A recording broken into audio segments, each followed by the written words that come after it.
There we go. That's what I was trying to do. There we go. Good to go. Is that my client that's making that like ambient weird noise? It is.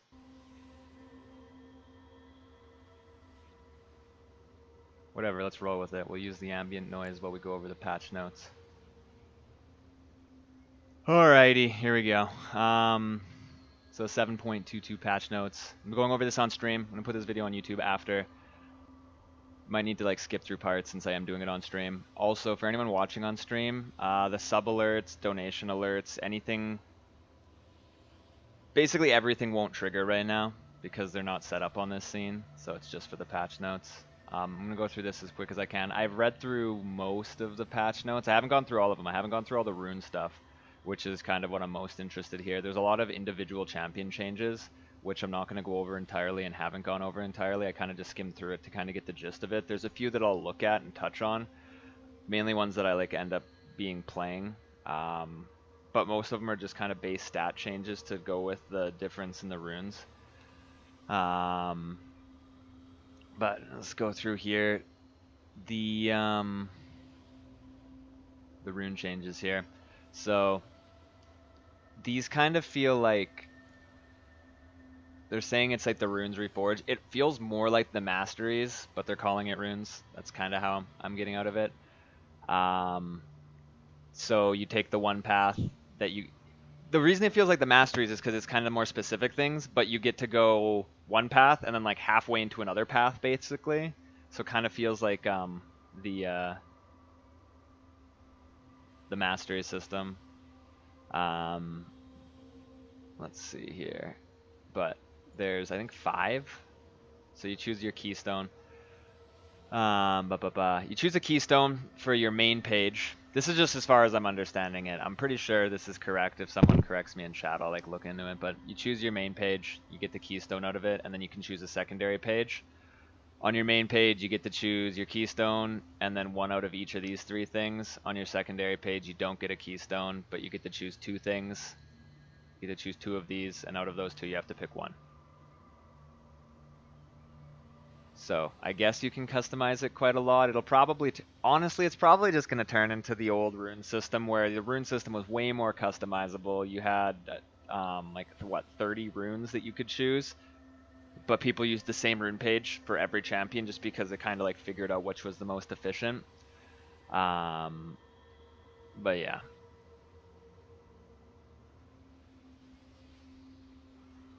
Sorry, I'm just drinking my coffee. So this is the tanky page. Basically, you get resolve plus any path gives you 130 extra health, just as a like base raw stats, and then you get like all the weird stuff here. This one, domination plus any path gives you 11 AD or 18 ability power adaptive. What I'm not too sure about, at the first I thought it was 11 AD or 18 ability power throughout the game. It says or, because it's going to give you, it's not going to ever be giving you both at the same time, as far as I understand. It's just going to give you which one will be more effective on your champion. It's not going to give you AD on it if you have more AP. It's not going to give you AP if you have more AD. In most cases, if you're an AD champion, it's giving you AP. It's not very helpful, but in a lot of cases, being an AP champion and getting the AD instead would be helpful. So in one case, it's like in your favor. In one case, it's against your favor, in the favor of those playing against you. I think it's proper to do it that way, honestly. But yeah. Precision any path. You get 18% attack speed with this one. This one, you get 15 AD or 25 AP. This is the one that had me confused when I was playing around with it in the client.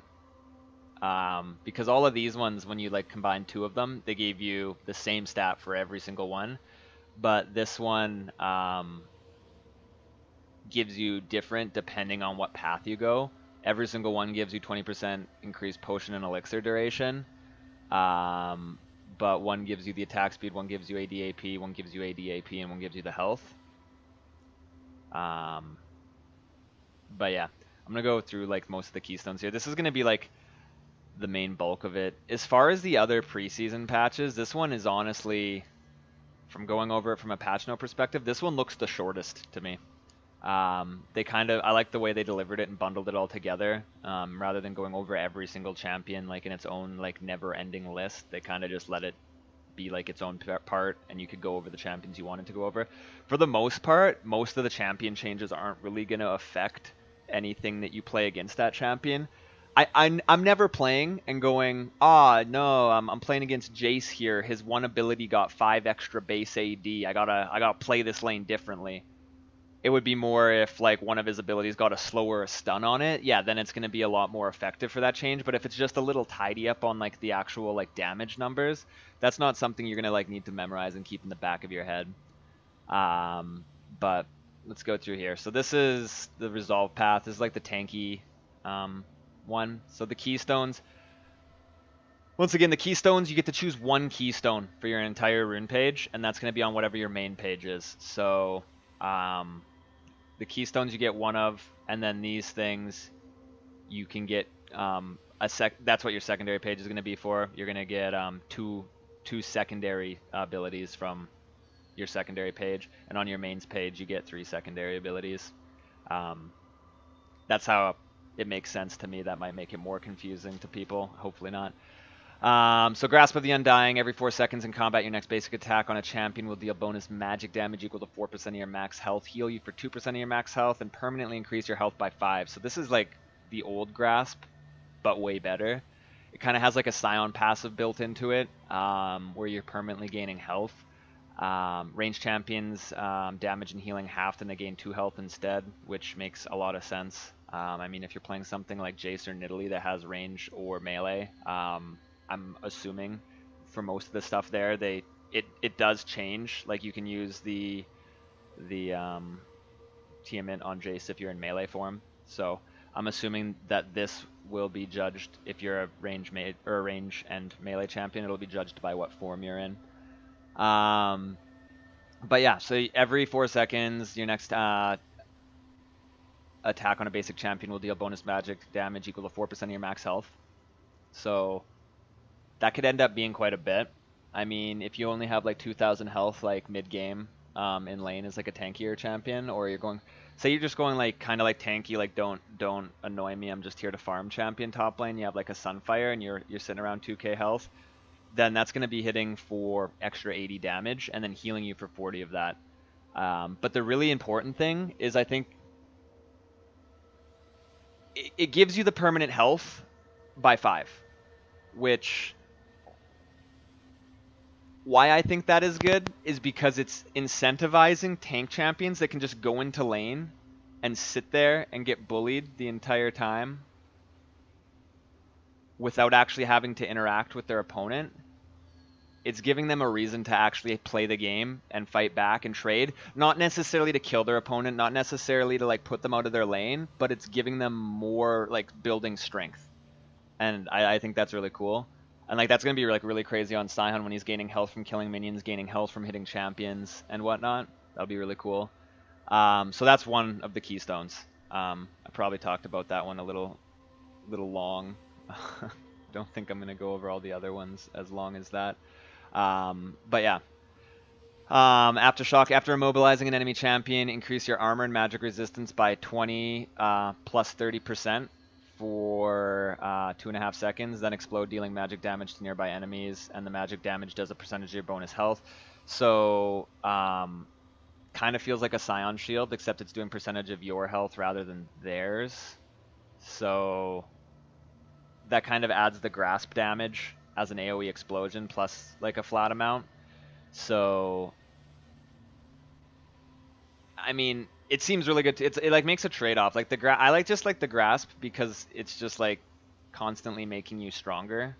All of these things only seem that good if you're able to put them to use. This is always going to seem good just because you're always getting stronger off of it.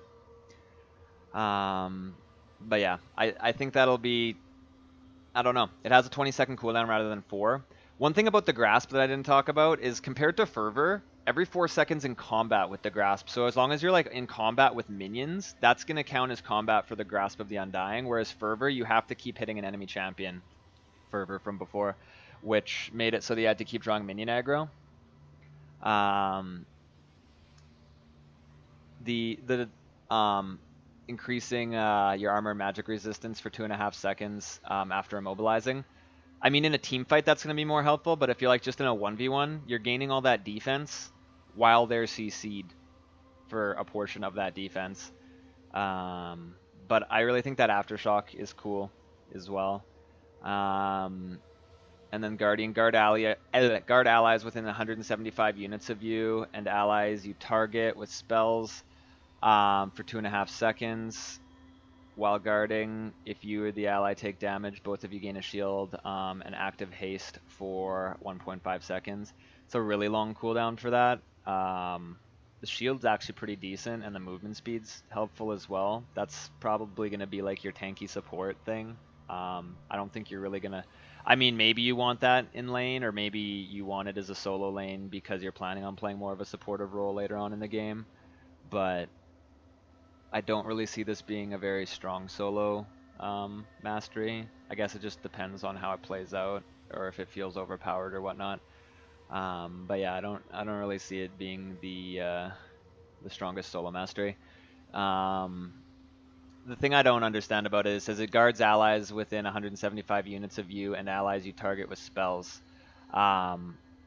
So is that when you cast a spell on an ally? It doesn't really explain very well how it triggers. It just says guard allies within 175 units of you and allies you target with spells. Doesn't really say or confirm 100% how it triggers. From the looks of it, it triggers when you cast a spell on an ally, or maybe when you cast a spell on yourself, or just cast a spell in general. But it doesn't really... I don't know. It'll obviously be obvious once you see it in use, but I haven't. But if it's on every single time you cast a spell, it's going to be going off when you don't want it to. That's something. It's a 45-second cooldown. You're not going to want that to go off on cooldown every single time. You're going to want it to go off when you actually need it. So I'm assuming it's when you cast it on allies. That's the only way I can see it going. Maybe it's different, but that's the one that would make the most sense, I feel. So that's the keystone for that. That's like the important thing, like out of this tree. I was deciding if I should go through all the keystones first, or if I should just go through the entire tree first. I'll just go through the entire tree, and then we can kind of scroll down from it. So here we go. Unflinching. So these are the... You can't choose more than one out of these three, but you can... For your main path, the one that you get a keystone in, you get to choose all three of these, but only one out of the list. So after casting a summoner spell, gain 15% tenacity and slow resistance for 10 seconds. Additionally, gain 10% tenacity and slow resistance for each summoner spell on cooldown. That's really cool. So you can gain, as far as I see it working, you'll say if you like flash ignite someone, or say you teleport down and then flash on someone, you're going to gain 15% tenacity and slow resistance for 10 seconds, and then you just cast 2. So I don't know if that'll layer on each other, if it's just 15% max, but then you also have 2 on cooldown, so you gain 20% there, 10% for each one on cooldown, plus the temporary 15%. So depends if it's additive or multiplicative, but you could... If it's additive, you're going to have 30% tenacity and slow resistance for those 10 seconds, and then 20% afterwards until they come back off cooldown. I think that's kind of cool way to incentivize actually spending the summoner spells. I don't remember the name of the mastery, but there was a mastery like quite a few seasons ago that when you... they had summoner spell specific masteries, so it wasn't the best way to... Because that point in that master tree was only useful if you had that summoner, so it kind of really limited what it was good for. But it was cool in the fact that the ignite one, when your ignite was on cooldown, you gained extra AD and AP. So people would start off lanes in level 1 or 2 trades by igniting their opponent, and even if they didn't kill them, they would get a big advantage in the trade, and then they would basically have an extra like 5 AD or something until their ignite was back off cooldown. So that incentivizes spending the summoners, so I think that's kind of cool. Demolish, charge up a powerful attack against the tower over 4 seconds within 600 range of it. This charge attack deals 125 plus 30% of your max health bonus physical damage. So this is kind of like if you're playing a tank champion that might not always want to be at a team fight. Before, if you're playing a tank champion, say you're playing like Nautilus or Malphite, multiple other tank champions, Scion, like anything that's like stacking health and defense and whatnot, you're not stacking attack speed, you're not stacking physical damage, you're not doing much damage to the towers, and you're attacking slow, and when you're hitting it, it's not hitting for much damage. So that kind of made split pushing on a tank not that effective. You could leave the tank in that lane split pushing by themselves and not overly be affected. The only thing that's going to affect you is if they're able to build up a really big minion wave, but if you let them build up a big minion wave and then get it onto the tower, you've obviously left them for way too long. But with this in combination with the Zrop portal as well, if you have a Zrop portal spawning minions that are like taking the aggro for you and whatnot, that you can end up using this as well. You can actually set up pretty effective split pushing with someone who's not doing much damage to towers. And they're not going to be doing a ton of damage to champions by doing this because it's only going to be effective against towers. But I like that it's kind of opening the door for tanks to split push. The only way it really felt effective split pushing on a tank before, where it's actually going to be like kind of comparable to like a duelist like Jax or someone like splitting and like getting a tower really fast, is if you had a Rift Herald with you. That was the only way you were going to take a tower really fast. So having this is really helpful. And it's on a 45-second cooldown, long ass time, but you'll be able to use it and then look to go get into a fight or look to go like do something, go ward while it's on cooldown, go like reposition, go back and buy. But basically it gives you an incentive to not just push the minions to the tower, but push the minions to the tower and then hit the tower with your one powerful ability. What I don't know is, it says charge up a powerful attack against the tower over 4 seconds. I don't know if that's cancelled by taking damage or cancelled by taking CC. I'm assuming it would be cancelled by taking CC. I don't know if it would be cancelled by taking damage. But if it isn't cancelled by taking damage, it would also incentivize like a tank pushing the tower, like pushing in lane. Basically, playing a tank champion top lane is you're sitting in lane waiting for your team to do something so you can go in and do like your tank role in the team fight. Once you push someone under a tower as a tank, unless you're really far ahead, you can tank the tower, but you're not going to be doing that much damage to them unless you're getting a dive. But this kind of gives you're not going to necessarily kill the person under the tower, but if you're pushing them under the tower and they can't clear the minion waves or hit you, then you're slowly going to chunk that tower down as well. So it's not just for split pushing. It'd be strong for lane as well. I think it's cool. I saw that and I thought it was really cool. Font of Life. Impairing the movement of an enemy champion marks them for 4 seconds. An allied champion who attacks marked enemies will heal for 5 plus 1% of your max health over 2 seconds. I don't really like this one. It's kind of like the one that was there before. It's kind of like Shen's old Q. Basically, it heals for 5 plus 1% of your max health. So if you have 1,000 health, it's going to heal them for 15 over 2 seconds.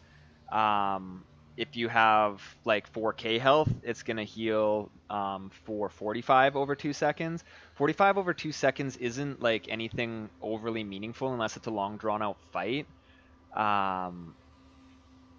I mean, maybe for a support, you don't need anything else, but I just feel that these other two are way better than this one. Just because that heal just doesn't feel overly meaningful to me. And by the time it ends up getting meaningful, you're having a shit ton of health, so that just means that you're kind of getting later on in a game where that heal is probably not going to... Like, you're going to heal for 45, but you're getting bursted for 1,000 as an AD carry. Like, who really cares? The one time that it may be helpful is if like you end up living by the health that you healed. Like you flash away and you're ignited, but the ignite fights with the healing of this and you live by like 10 health, then it's kind of clutch. But other than that, I don't like it that much. Oh, you guys can't see font of... Oh, sorry, I didn't realize it was like that. Okay, so yeah, that's what it is. Sorry. But yeah, 5 health flat plus the 1% of your max health. So yeah, not overly crazy about that one. Then we have these ones. Iron Skin, you gain 5 armor. Heal effects from consumables, heal for 20 plus health, and shields increase your armor by 5% for 3 seconds. So if you get shielded, you gain bonus armor based on your total armor.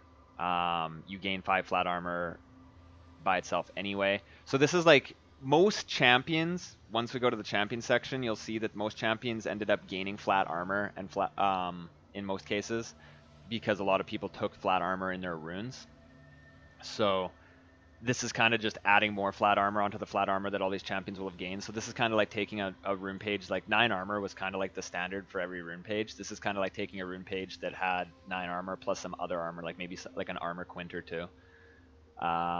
There's the magic resistance equivalent of it, where you gain 5 magic resistance. And then it has the same effect, gives you bonus magic resistance, and the heals and consumables heal for more.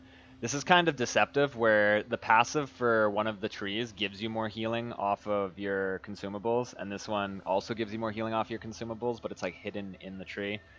I don't know. I don't really like the confusing nature of that, but that's just me. After 10 minutes, gain 8 armor and 8 magic resistance, and increase your armor and magic resistance by 5%.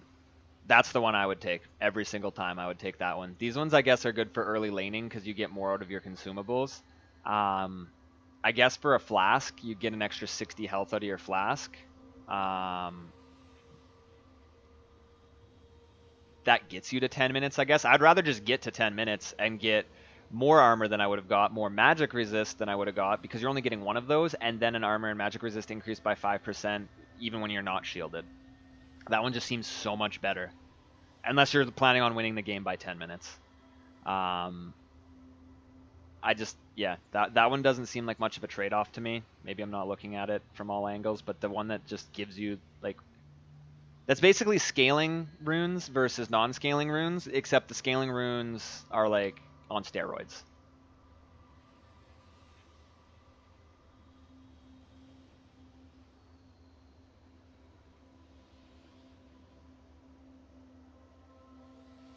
I don't think the consumables heal increase. I think that heals are plus 20 increase to your armor MR. Did I read that wrong?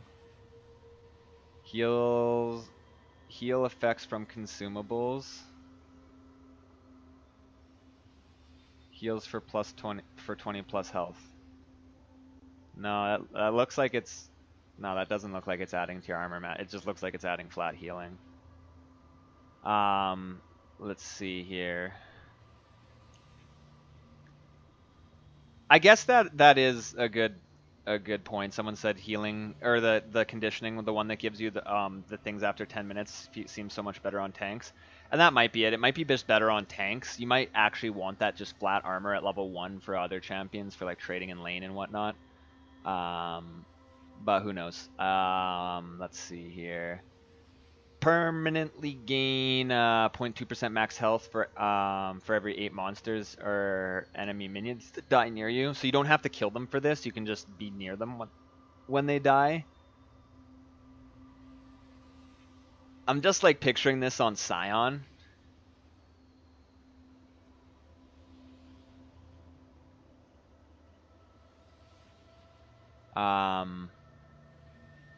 So you could gain 5 health every time you hit a champion every 4 seconds, plus your health you gain from your W, plus permanently gain 0.2% max health for every 8 monsters or enemy minions that die near you. I don't know how this would scale. I assume it has to scale with, it just gives you a buff that gives you whatever your health is before percentage increase. It'll just give you that much more. So say you have 40 monsters or enemies that die near you, you have 1% increased max health. The reason I'm kind of getting onto that is if it gives you 0.2% of your max health based on your current health and then just adds that onto your current health, it's far less effective early but far more effective later, so it's encouraging farming later in the game. Whereas if it just gives you a buff that increases it based like on your flat health throughout the game, then it would encourage doing well early to be good later. I don't know. It's kind of confusing. Let's see. Revitalize heals and shields on you are 5% stronger. sorry, heals and shields you cast on you are 5% stronger and increased by an additional 10% when below 40% health. So for someone like Nautilus that has like his own shield, someone like Scion, this might be good to gain like that increased shield. It would be pretty strong on Scion as well because the shield being stronger means that it's not going to break as early. And Scion's kind of like a unique case where you don't want the shield to break from damage. You want it to take as much damage as it can without breaking, because then you can break it yourself to do damage.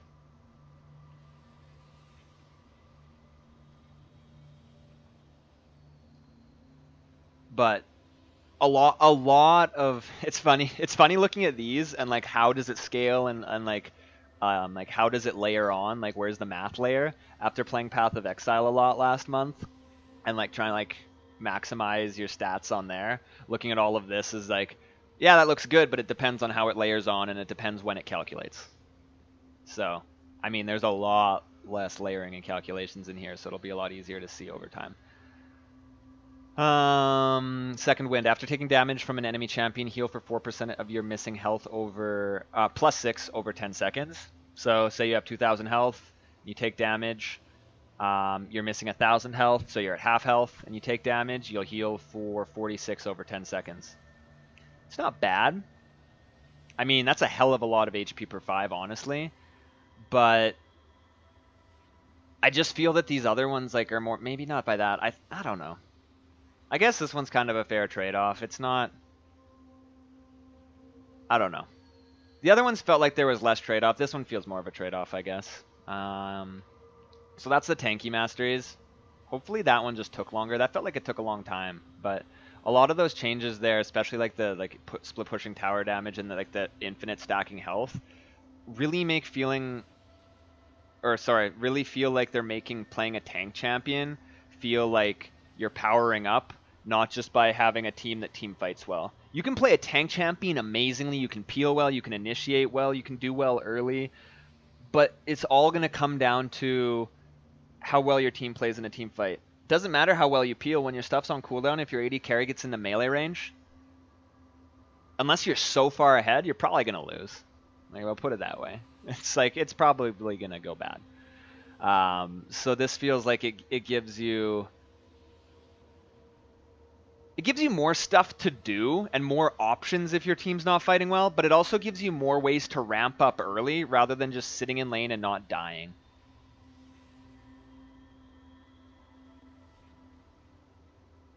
It doesn't say you cast on you in the client. It says heals and shields are 5% stronger and increased by an additional 10% on targets. I don't know. In here it specifically said you cast on you, so that's why I'm going off of it has to be a self-cast shield. I mean, if that's a typo, it's a pretty big one, but we'll go with that.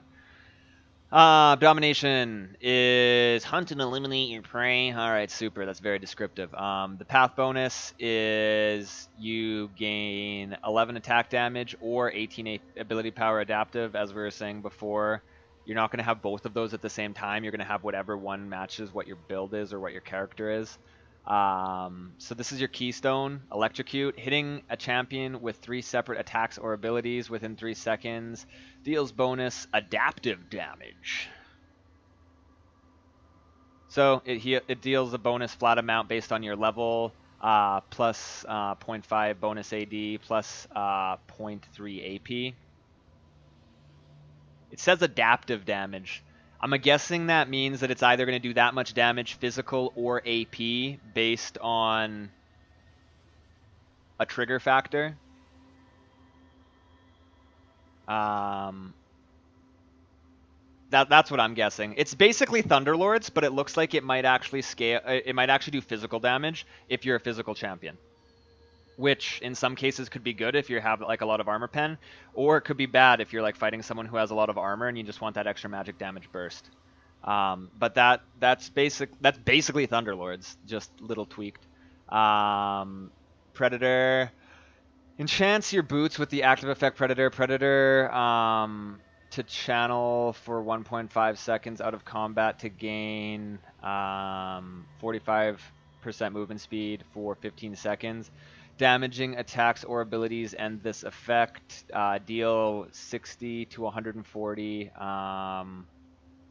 bonus AD, bonus AP, adaptive damage. As far as I understand, adaptive damage has to just be it decides if it's AP or AD by a factor. Adaptive damage based on bonus stats if you got higher AP or AD. That's kind of what I figured. I doubt it's a 1-to-1. Like if you have 10 bonus AD or 10 bonus AP, or say you have 10 bonus AD or 12 bonus AP, that should still give you AD damage because bonus AD is just worth more in a 1-to-1, as far as damage is concerned, in my opinion. But I'm not sure. Cooldown 180 seconds to 120 seconds based on levels. Starts the game on cooldown and goes on cooldown if interrupted while channeling. So that's a really fucking long cooldown. But that's a really that's like a really strong for like a roaming champion, for like say like Talon, or you're playing Fizz or something, and you just like you push your lane and then your bot lane in like 5 seconds. That's it opens up a lot of doors, but the trade-off is like electrocute seems amazing, and you're gonna take off electrocute, which is gonna give you lane advantage, and this doesn't give you lane advantage at all, and it only gives you advantage if your roam pays off. Whereas this one you could still use on a roam, you're just getting there slower. So damn, is that SickMotion? One man, one desire.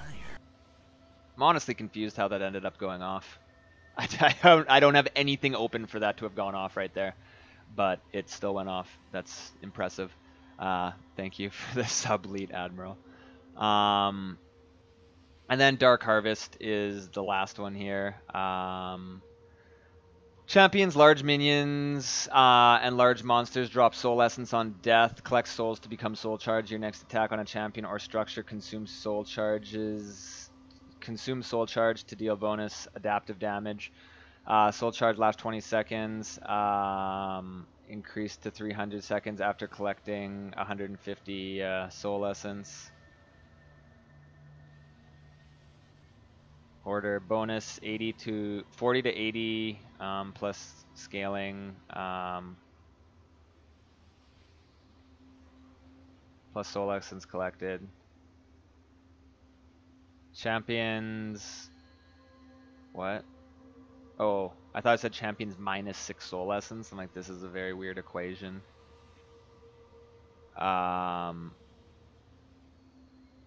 Anyway, champions 6 soul essence, monsters 2, minions 4.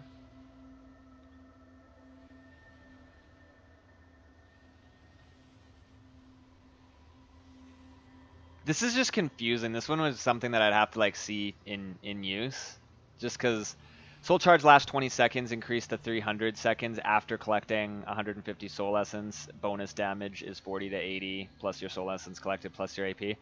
So they drop soul essence, collect soul essence to become soul charged. It doesn't say how many you have to collect to become soul charged.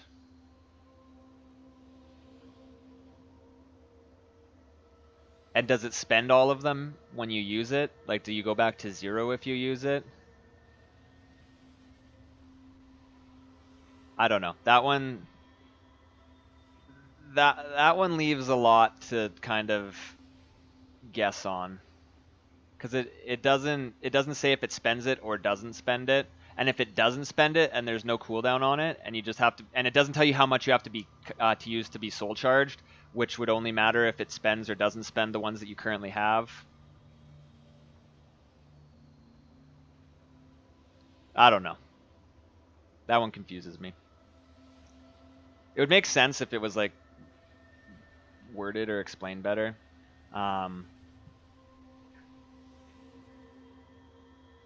Each one gets stronger than the last one on proc.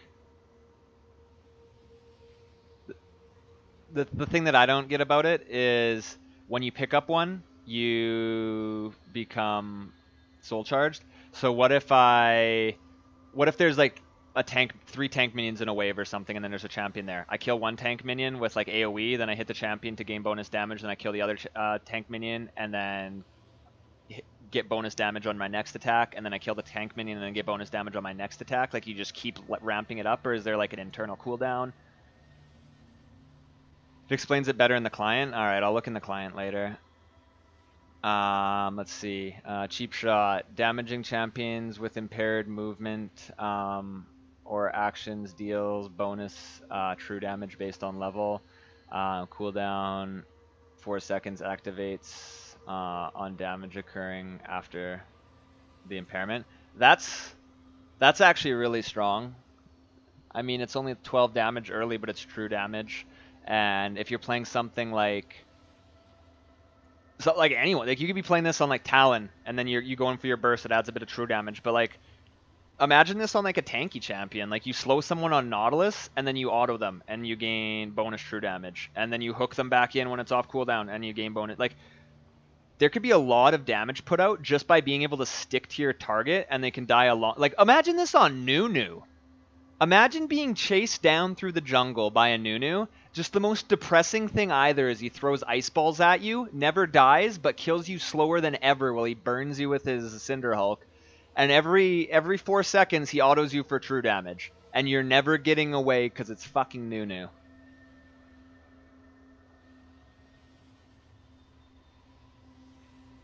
My mind will have a hard time thinking of Cheap Shot as something other than a stun coming out of stealth.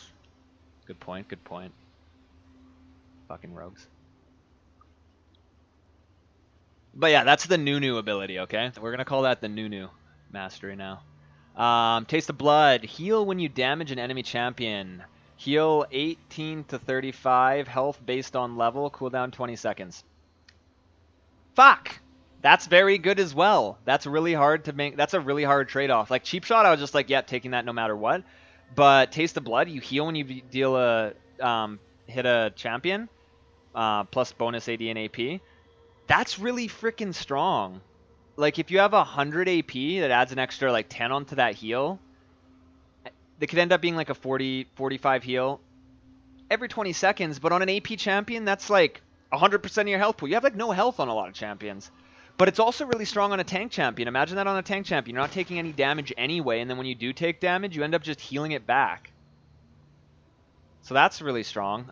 Sudden Impact. After exiting stealth or using a dash, leap, blink, or teleport, dealing any damage to a champion grants you 10 lethality and 8 magic penetration for 5 seconds. So that would be really strong on someone like LeBlanc. Because you can warp in, cast your Q, and then like continue the combo. Also, you get it for 5 seconds, but it's a 4-second cooldown. So as long as you're timing your like blinks and your leaps and stuff, you can. That'll be really strong on Kassadin as well.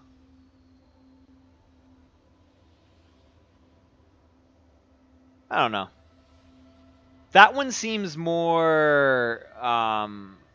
Sudden Impact is obviously a lot more situational, but wait. What about Rengar?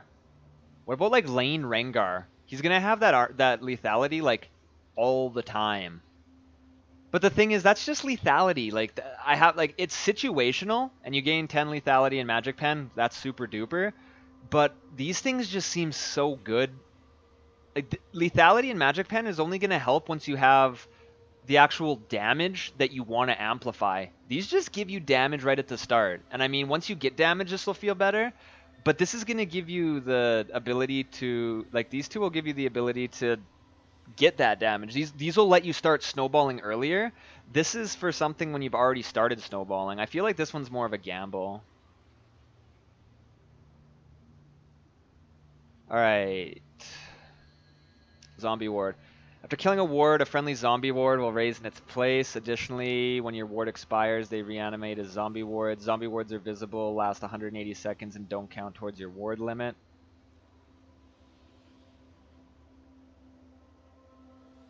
That might be the strongest mastery out of all of these. It doesn't give you any like advantages onto yourself or immediate, but that like actually will change the entire game. Like, it'll help everybody. Damn, if you get a deep ward in their jungle, you have that ward until it dies, and then it comes back as basically a blue ward that has a lifespan. Like, it's a ward that they can see, but it lasts another 3 minutes. And when you kill someone else's ward, you get a zombie ward. That's ridiculously strong. It's kind of cool though. I like how they give you the ward if you kill someone else's ward, so you can have a sweeper trinket, but you can still be warding. Especially like if it's in a bush that's like a neutral territory, like in like a river bush, and you kill their ward, and then you get a ward out of it. That's ridiculous. I wonder how much a zombie ward is worth for killing, because he might just be giving a lot of extra gold as well. Terraless, thank you very much for the 6 month. Stupid broadcasting software telling me that it wouldn't interrupt my patch notes, interrupting them anyway. Enter a bush and summon a Poro. After a brief channel, the Poro will stay behind and give you vision until you summon a new one. If an enemy enters a bush with a Poro in it, they scare it away. Put in Ghost Poro on 3-second cooldown. Poro channel is interrupted if you enter combat with a champion. I mean, that's really strong too. I just don't know if it's stronger than the zombie ward. That would be really strong if you're counter jungling and you want to leave like a track behind you to know where their jungler ends up going. So like you do their blue, and then you leave that in there, and then you go somewhere else, and then once you no longer need to have it at their blue, or you know where their jungler is, you can place it down somewhere else.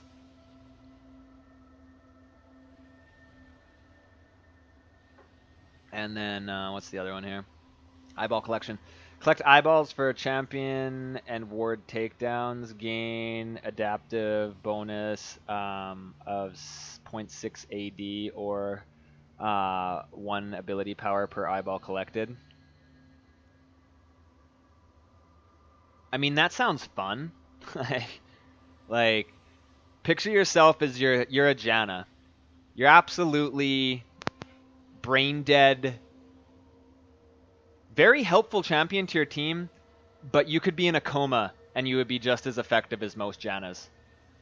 So you get bored playing your free win support, and you go off roaming, and you start killing wards, and you're like, hey man, this is kind of fun. I'm killing a lot of wards, and then I can add these to my like ward kill score, and I'll make a high score for most wards killed in a game.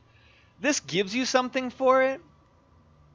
And it's like, hey, Janna, you killed 20 wards. Good job. Here's 20 AP. And I guess you're gonna get it off assists as well. I assume the takedown will give you it off of an assist. But the other ones, like, what's gonna feel more impactful? All of that extra vision from zombie ward throughout the entire game, or an extra 30 to 40 AP on your Janna? One of them might have a strong impact in like 1 or 2 team fights, maybe, possibly. This one's going to have an impact throughout the entire game, right from start to finish, every game. So, I mean, that's fun and all, but that's like baby's first mastery, baby's first league game. Like, Mom, I got an extra AP for killing a ward, hoo-ha! And like, your mom's just going to be like, why didn't you take zombie ward? You suck. So yeah, that's my opinion on it. Oh, Ravenous Hunter, heal for a percentage of the damage dealt by your abilities. Heal for 2.5 plus 2.5% per bounty hunter stack. Earn a bounty hunter stack the first time you get a takedown on each enemy champion. Healing reduced to 1/3 for area of effect abilities. Interesting. It only heals off abilities, not basic attacks, and you have to kill stuff before you get the heal. So if you're not doing well, then this isn't going to help you.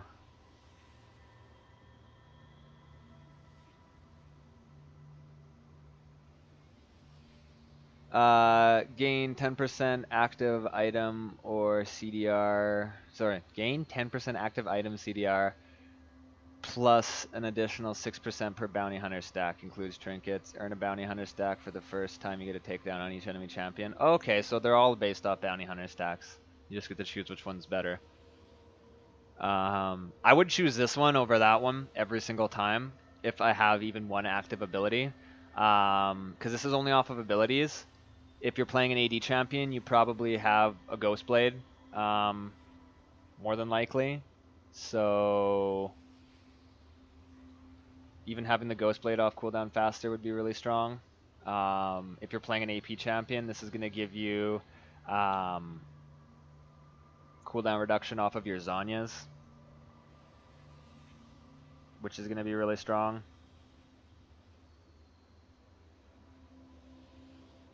And I mean, if you're playing like a tank, this one's obviously... Well, not obviously, I guess. There's a lot of tank abilities that do a lot of damage, and even if you're healing for 1/3, if you end up having 10%, you're healing for 3% of your damage as like a big AoE tank. I mean, that could be pretty meaningful, especially on a tank, because it's a lot harder to take that health off in the first place.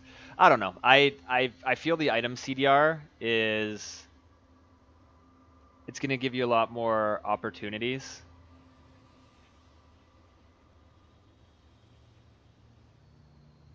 Wait, Predator Boots give your boots an active effect with a cooldown?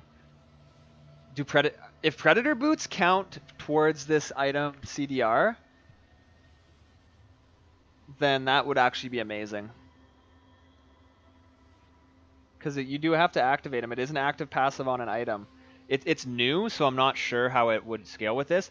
But if this works on Predator Boots, that they work perfectly together. You get a Bounty Hunter stack each time you get a takedown. You're trying to get takedowns because you're roaming so much with the Predator Boots. You end up getting 5 takedowns. That's an extra 30% plus the 10%.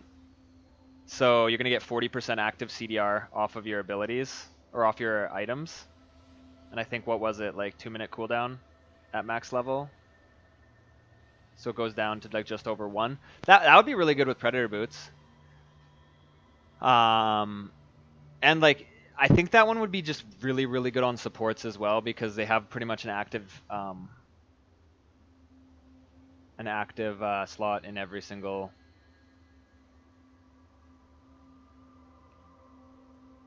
item slot. It says it includes trinkets as well, so that's really strong. But since it includes trinkets, I wonder if that includes the ward stone.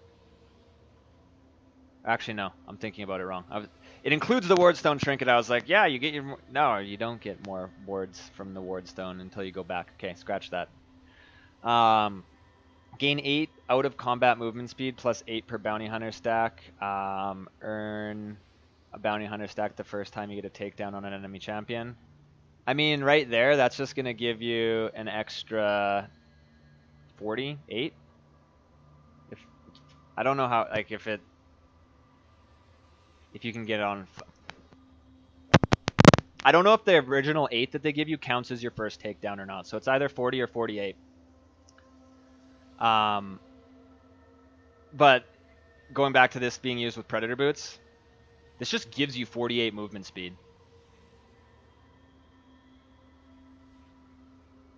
That'd be really strong.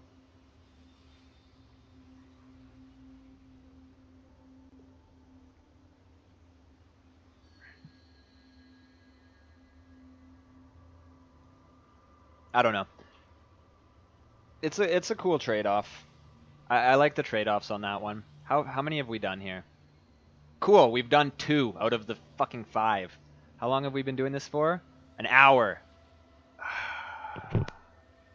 So sorry. All right. Okay, we're on Precision now. All right. Precision is about improved basic attacks and sustained damage. So these are your keystones. This looks like the 80 carry page, or like probably the split pusher page, like Jax Aurelia. Keystone, hitting an enemy champion with 3 consecutive basic attacks deal 30 to 120 bonus adaptive damage based on level and make them vulnerable, increasing the damage they take by 12% from all sources for 6 seconds. Yeah, that's broken. Lethal tempo.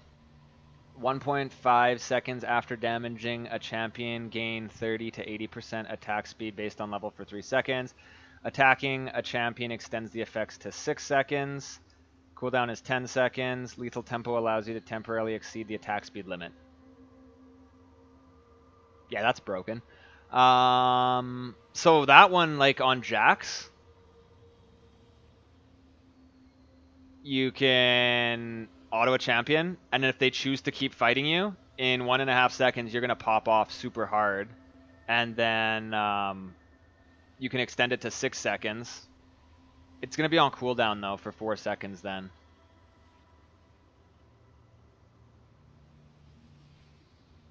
So you're gonna actually need to like control, like you're gonna actually have to want to get in and out. So I don't know about Jax. Jax just like you go in and you don't leave till one of you's dead.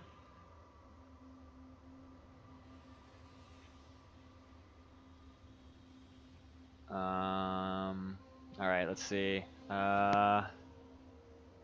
Fleet footwork, attacking and moving builds energy stacks. At 100 stacks, your next attack is energized. Energized attacks heal you for 5 to 50 plus scaling, and grant 30 movement speed for 1 second. Healing is 60% as effective when used on a minion.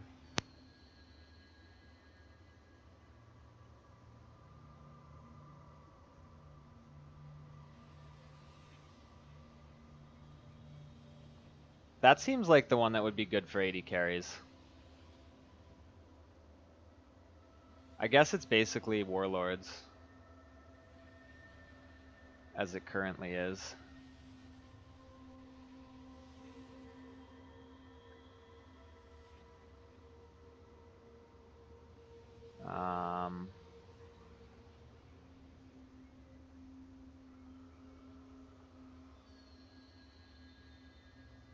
Yeah.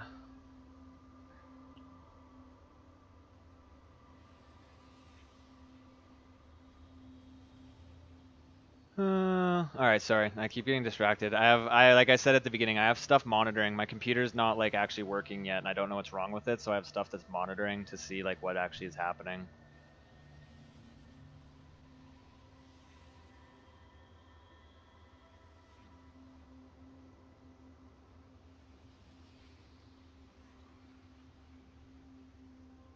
Yeah, fleet footwork seems more like you have enough damage on your own as long as you don't die. That's the way I look at it. So like someone in chat, TF, they use it on TF. TF's a good example. Like, you have the tools in your kit to live as long as you, or to kill them as long as you don't die. So gaining that extra little bit of movement speed. The heals is nice as well, but the movement speed probably better.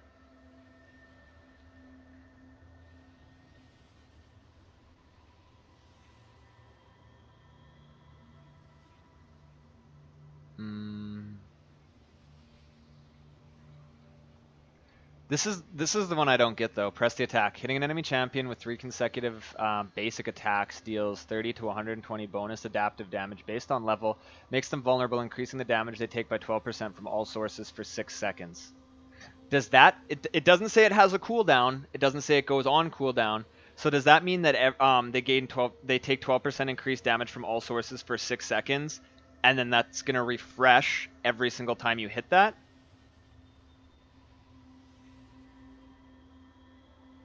And hitting a champion with 3 consecutive basic attacks deals 30 to 120 bonus damage. Is that every 3 attacks? Or is that just on the first 3 attacks until it wears out? Like, this is, this one's confusing. Let's open up the client. I know you guys can't see it. I'm looking at the client right now, though, just to see. Precision. Hitting an enemy champion with 3 consecutive basic attacks deals 3 to 120 magic or bonus adaptive damage based on level, makes them vulnerable to all damage they take from all sources. Okay, so it's the exact same description. Not very helpful.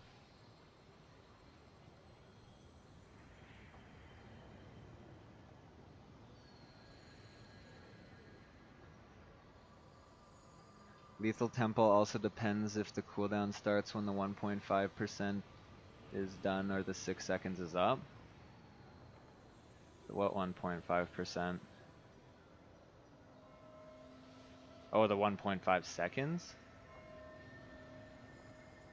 In the client it says vulnerable targets can't get stacks. It doesn't say that for me on my client.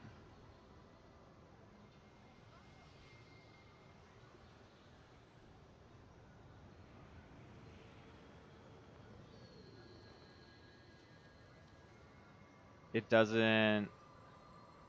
Chat's confusing me. I'll go into the practice tool and test that one. Let me see. I'll open up a notepad.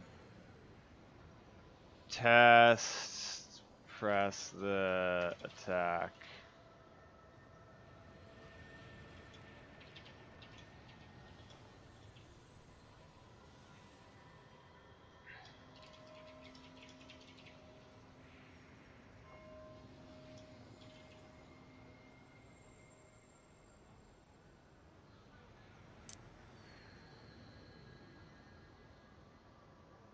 Check mark at the little bottom for a bit more detail on the client. All right, so I'm gonna read what the thing in the client says, and then I'm gonna read. I'll read what it says in here, and then I'll read what it says in the client. All right, you guys ready? Hitting an enemy champion with 3 consecutive basic attacks deals 30 to 120 bonus adaptive damage based on level and makes them vulnerable, increasing the damage they take by 12% from all sources for 6 seconds. Now I'm gonna read what it says in the client when you click that box. Hitting an enemy champion with 3 consecutive basic attacks deals 3 to 120 bonus adaptive damage based on level and makes them vulnerable, increasing the damage they take by 12% from all sources for 6 seconds. Spot the difference. It's like when you give your friend one of those spot the difference between 2 pictures things, but there's really no difference, and you come back in half an hour and you laugh at them.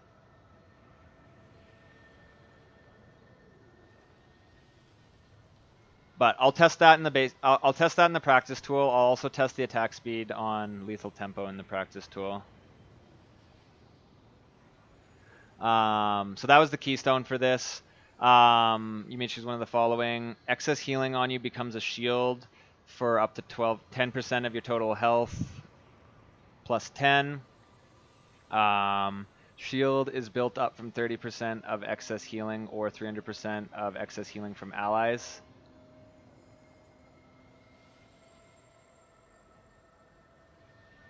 Wait, so your allies' heals on you are only 10% as effective as your own?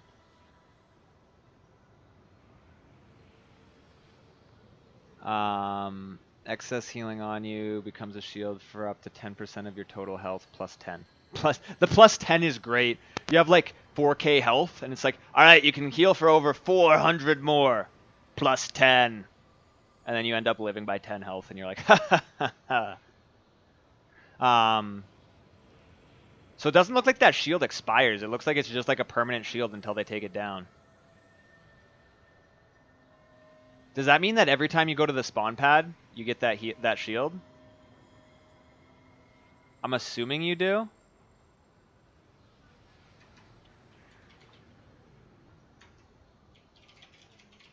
I'm assuming, because the spawn pad does heal you. I'm assuming it can heal you for that shield.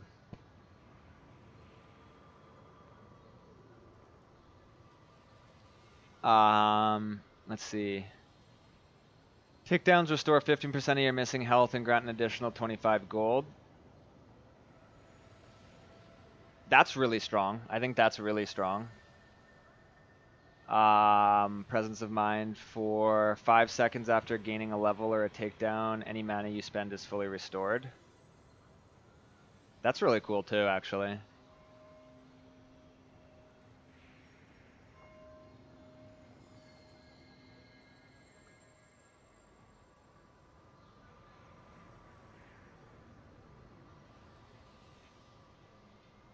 Oh, okay. No, I looked at it backwards. Yeah, you're right. Shield is built up from 30% of excess self-healing. So like, yeah, Bloodthirster. And or 300% of excess healing from allies. So if you get healed at like full health by a Soraka, it's 3 times more effective.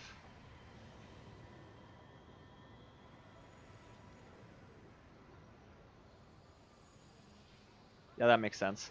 I wonder, I'm assuming it has to decay.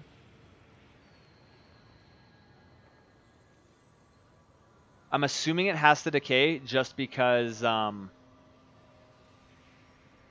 if it doesn't, then you're constantly going to be permanently making yourself a shield based on health regen. So like if you have a Warmogs, it's going to... I mean, I guess a Warmogs would always give you it because I doubt it decays faster than a Warmogs is going to be giving you health. I'll test that out as well. Oh wait, we're not done here. Gain 3% attack speed plus an additional 1.5% attack plus an additional 1.5% for every legend stack, maximum 10 stacks. Earn progress toward legend stacks for every champion takedown, epic monster takedown, large monster kill, and minion kill. Okay. Gain 5% tenacity and additional 1.5 for every stack. Okay. So this is basically 20% tenacity, 18% attack speed, or 8% lifesteal. I think these all would be situationally good if you're playing, say, I'm just like looking at this. Say I'm playing Jax and I'm planning on building a Bork, then I don't need that extra attack speed. I don't really need the lifesteal. I want the tenacity. If I'm not planning on building a Bork and I just want a lot of health, I would probably go for the attack speed or the lifesteal.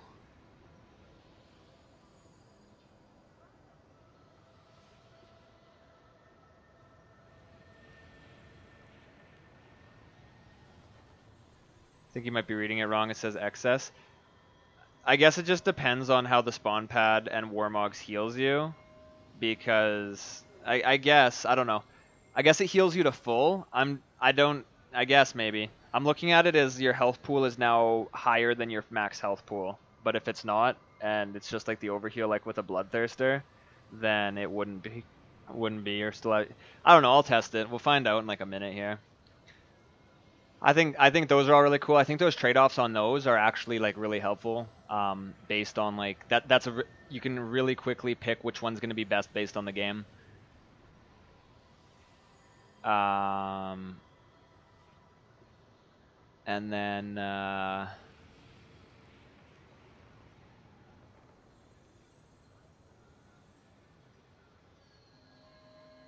let's see here. Deal 10% more damage to champions who have less than 40% health. Additionally, takedowns on champions grant an adaptive bonus of 9 AD or 15 AP for 10 seconds. Oh, that's cool. So if you start going like popping off crazy, you keep getting stronger temporarily. Deal 4% more damage to champions. I wonder how that affects true damage. I don't think the 10% more damage to champions would affect true damage, but maybe it would, because doing percentage more true damage to jungle monsters does more true damage. Like the Scuttle Crab takes more damage when you stun it, and it takes more true damage when you stun it. I don't know how that works, but if that works with Darius, that would be crazy.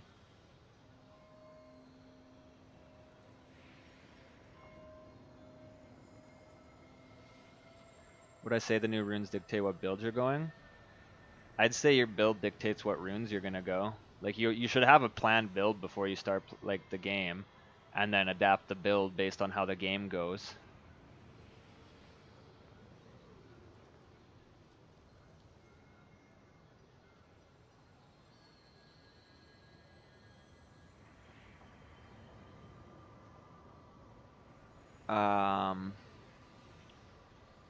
Deal 4% more damage to champions with 150 more max health than you, increasing to 10% at 2,000 more max health. So that's nice. So you can get that extra percentage damage as like an AD carry fighting a tank, rather than having to build the percentage damage Last Whisper if you need to get the healing reduction one. Deal 5 to 12% increased damage to champions while you are below 60% health, max damage gained at 30%.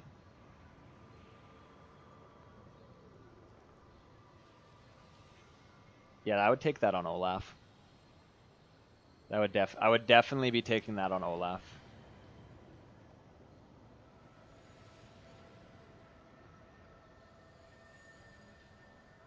Alright, sorcery here. Basically what I'll probably be doing is I'm gonna finish all of these, finish the patch notes as well, because somehow I'm still gonna be putting this full video on YouTube for people to like skip ahead and do what they want with. It's coming out way longer than I expected, and that's why I wanted to do it on like as a separate video rather than on stream if I was gonna put it on YouTube.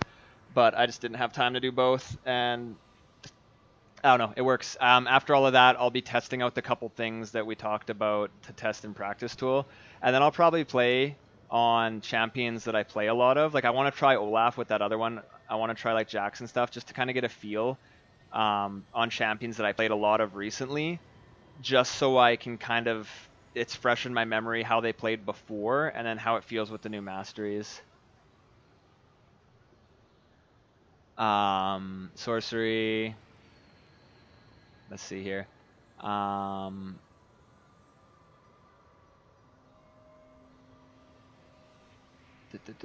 Sorcery. So this one gives you 15 AD or 25 AP. You may choose one of the following. Your attacks and abilities send, I don't even know how to, airy to your target, damaging enemies or shielding allies. 20 to 60 based on level. Shield 30 to 80 based on level.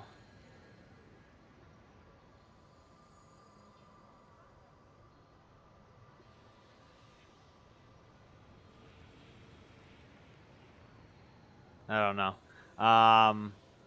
But yeah, cannot be sent out again until she returns to you.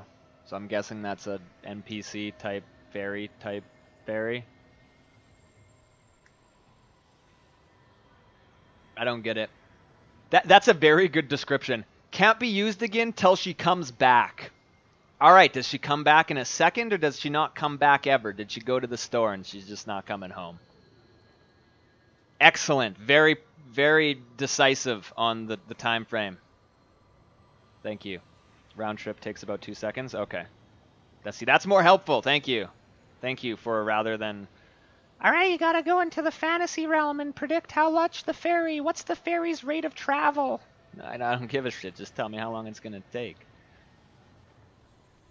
You have a legit pet floating with you? Then I won't be taking that mastery. Arcane Comet. Damaging a champion with an ability hurls a comet at their location. See, that sounds bad. Fairy?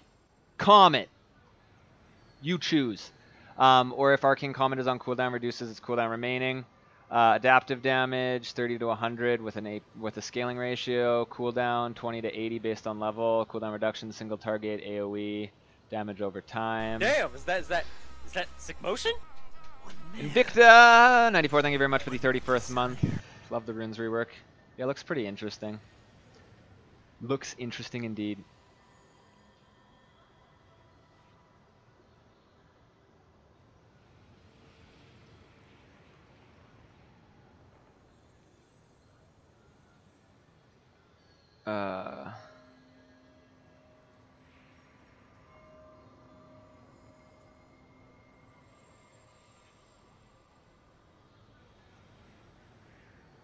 See, like, your attacks and abilities send area to your target, damaging or damage deals 60 to 80, 20 to 60 based on level.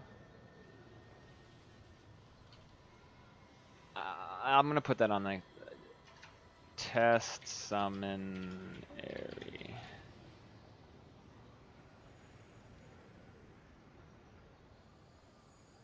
Panth with a little fairy, yeah. I'll fall to bronze because I refuse to take a fairy on Pantheon. Damage a champion with an ability hurls a comet at their location. God damn it. I'm just going to have to do a lot of testing. I want to test how long the comet takes to land. Yeah, comet's dodgeable. I figured it would be dodgeable, which is why I want to test how long it takes to land, because it might only be very viable or useful on champions that do damage with an ability that slows or stuns. Like that could be good on Pantheon if you open up with a stun. Phase rush, hitting an enemy champion with 3 attacks. What's with all the we have enough champions that proc every third. We have enough masteries that proc every third. Let's make some more. Hitting a champion with 3 attacks or separate abilities within 3 seconds grants 15 to 40 movement speed based on level, 3-second duration, 15-second cooldown. Additionally, melee champions gain 75% slow resistance for the duration. What? What? Jesus Christ, 75% slow resistance? Holy ball sacks.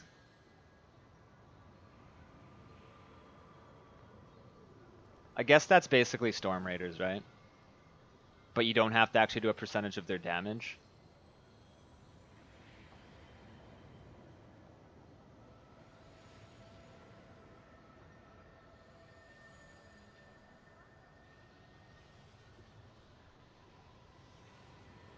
Damaging, hitting an enemy with its attack or 3 separate abilities.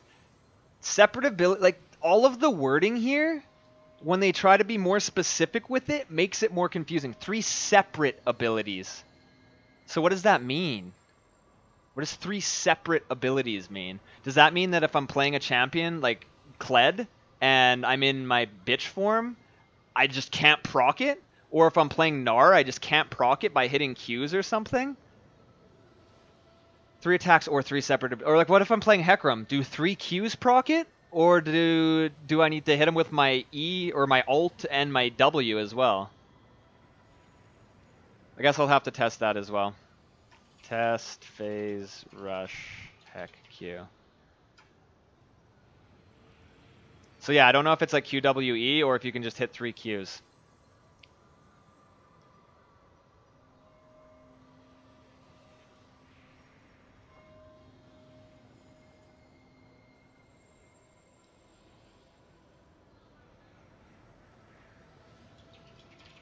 Alright. Fuck, I'm filling up this list of things that I need to test way too fast. Alright, those are your keystones. Nullifying Orb is when you take magic damage that would reduce your health below 30%, gain a shield that absorbs 40 to 120 magic damage based on level. When you take magic damage that would reduce your health below 30. So that's basically a mini Hex Drinker. That's cool. So if you're playing like Talon and they end up like taking an AP against you and you don't want to build a Hex Drinker necessarily, or if you're playing an AP and you can't build a Hex Drinker, it does not proc off dots. That's kind of what I got out of it. I assumed that that meant like Singed dots won't proc on it because it's not 3 separate abilities. But I'm going to test that as well.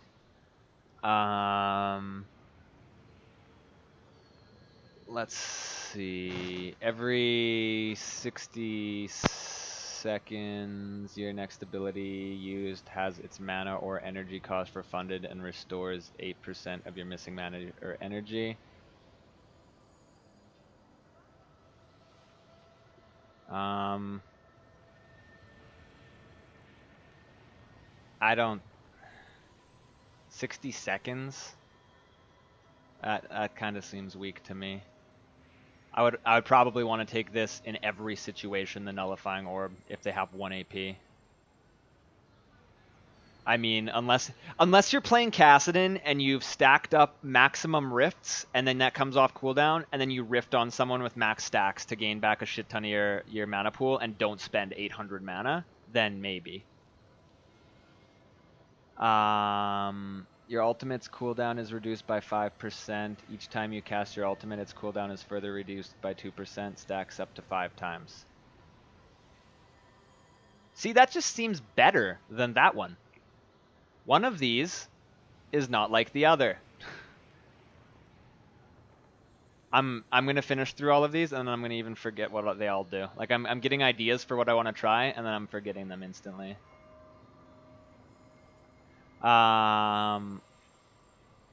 Transcendence. Gain 10% CDR when you reach level 10.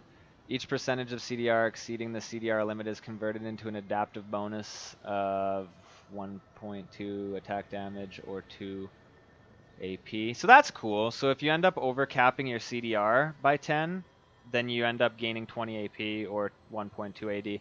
I really like that mastery because you're probably going to take it on a champion that you want CDR on.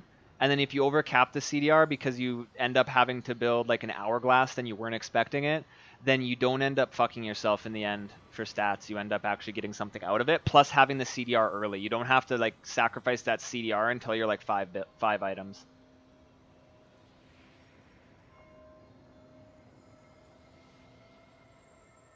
I like that. Gain 4% increased movement speed and 8% of your bonus movement speed. Wait, gain 4% of your movement speed and 8% of your bonus movement speed to your AP or AD.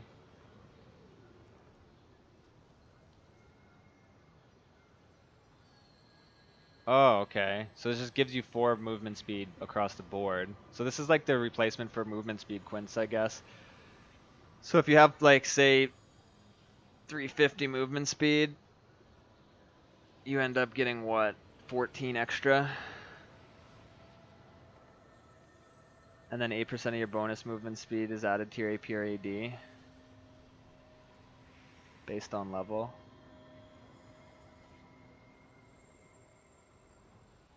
Let's say you have 100 bonus movement speed. That's quite high. That gives you 8 AD.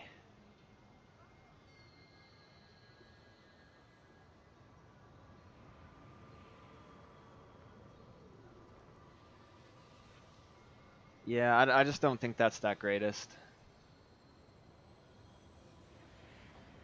I don't. Maybe I'm overlooking something. That just doesn't feel the greatest to me.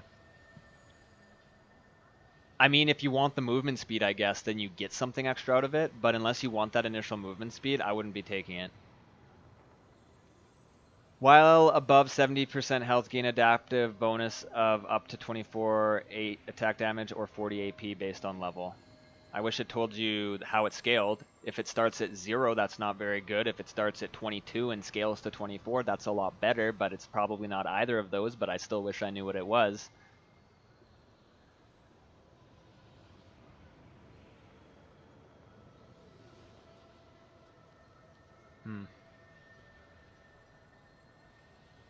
Damn, is that SickMotion? One man, one desire.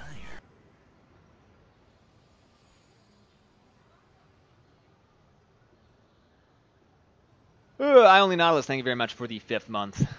Stupid OBS. I need to figure out why it's doing that. I specifically turned off all the notifications just so that it wouldn't interrupt in the middle of this. Oh, and also, I just noticed, just so everyone can have a laugh at me, I'm putting this video on YouTube, and my OBS is not recording right now, which isn't the end of the world. I can just I can chop the recording on Twitch and put it onto YouTube, but I won't be able to edit out anything with that. It's just going to be the complete raw footage. It'll save me a lot of time, because there's nothing I can do about it, but I just wanted everyone to know how much I suck. It's 3 to 24, 5 to 40 AP. Alright, thank you.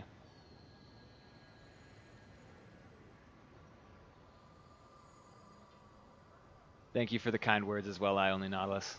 Trying to stay focused here, doing a poor job.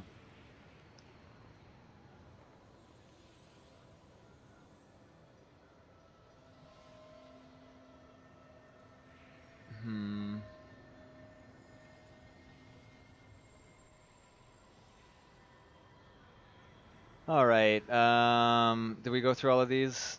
See, I'm not focused. I forgot what we were doing. Scorch, your next ability sets the champion on fire, dealing 30 to 60 bonus magic damage based on level after 1 second, 20-second cooldown. See, that's really strong. Water walking, gain 20 movement speed and an adaptive bonus of 18 attack damage or 30 ability power based on level when in the river. Okay.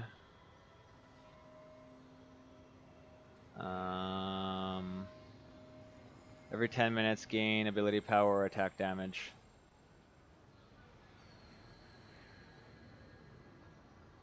Wait, what? Adaptive. Wait, what?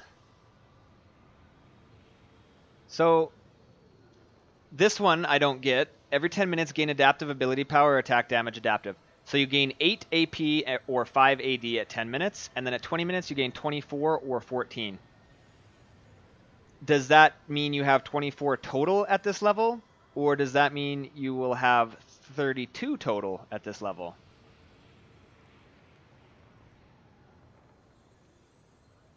Like that's what I'm wondering. Is it like all of this added together, or is that just your total right there?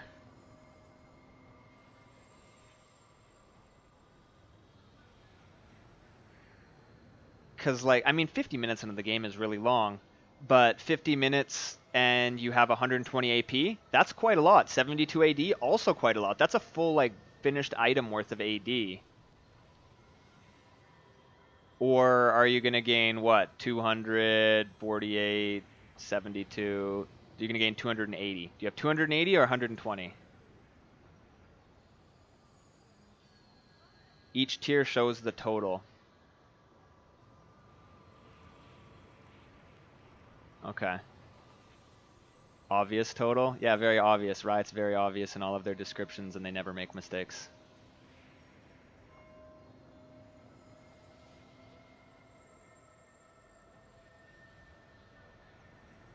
All right, we're all done through there. Oh my God, is this the last one?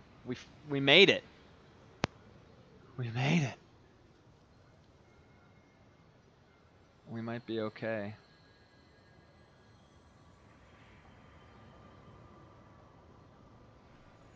We might be okay. All right. One sec here. Let's take a look.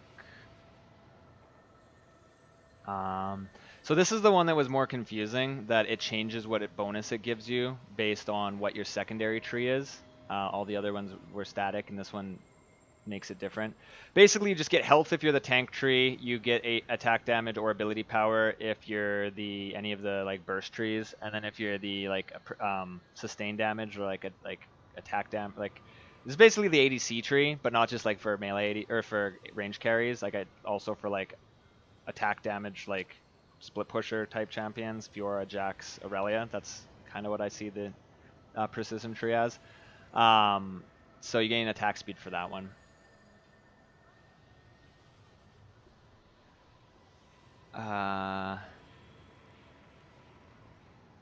So the keystones for these, I think this is like more like the supporty utility one. Gain a summoner shard at 2 minutes and another at 6 minutes, every 6 minutes after, max 2 shards. While near the shop, you can exchange 1 summoner shard to replace a summoner spell with a... What?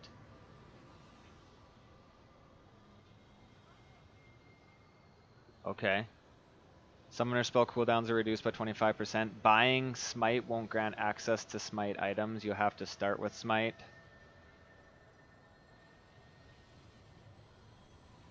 But I can start with Smite to get a Smite item and then give my Smite away, right? I'll have to test that.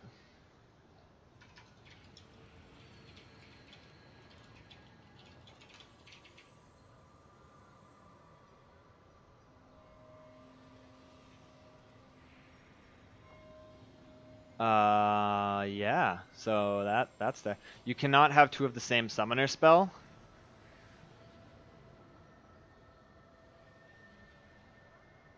Jesus Christ.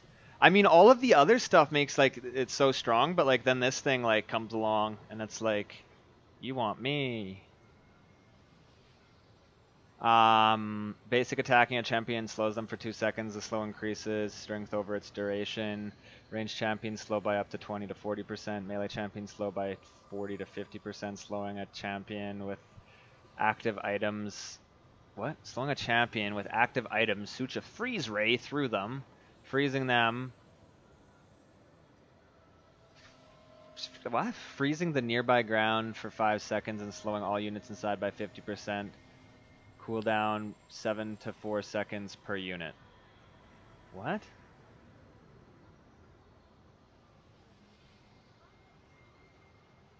So if you shoot someone with like a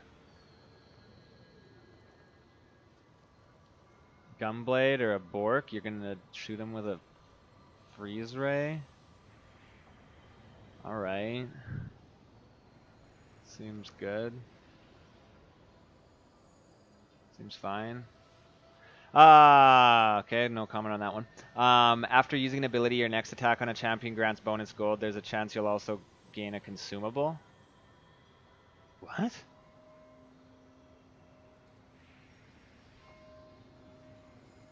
Nice.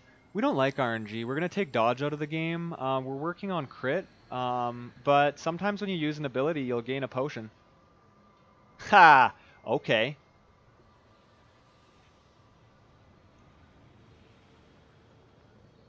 That's cool. I guess.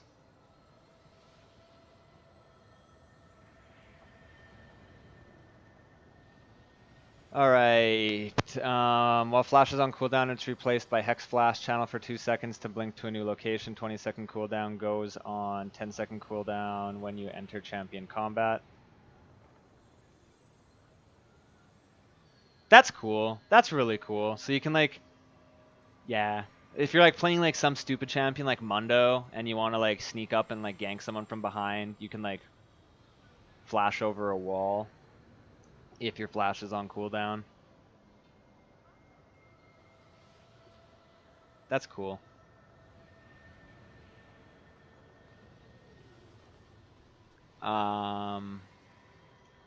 Biscuit delivery, gain a total biscuit of everlasting will at every 3 minutes until 12 minutes. Biscuits restore 15% of your missing health and mana. Consuming any biscuit increases your mana cap by 40 mana permanently, sorry.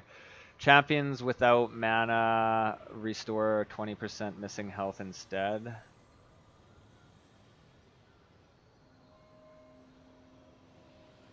That's weird. What if you have no inventory room?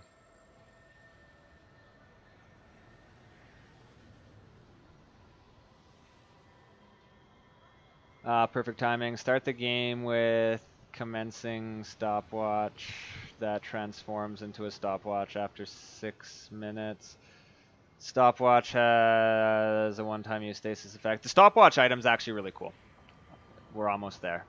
Reduces the cooldown of Zanya's Hourglass, Guardian Angel, and Gargoyle Stoneplate by 15%. That's kind of cool. That's actually like really strong because that saves you, I think, 600 gold to do that. Before 12 minutes, you have space. You've never seen me play the game, have you? We go to the fucking store like it's a thrift shop fire sale, and we buy everything. What did I have last time I was playing Jax? I started with a Doran's Blade, and then I had no potion when I went back, and I bought a longsword, a ruby crystal, a dagger, and boots. You tell me I have room after that. But yeah, that thing's really cool. Magical footwear.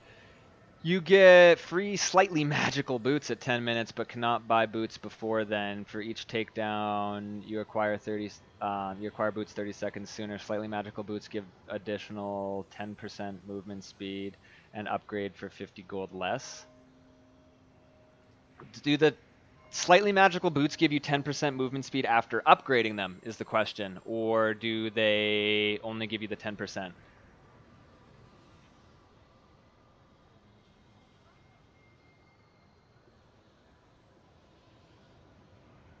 By 12 minutes, I have 5 Doran's Blades and a pink ward. Don't lie to me.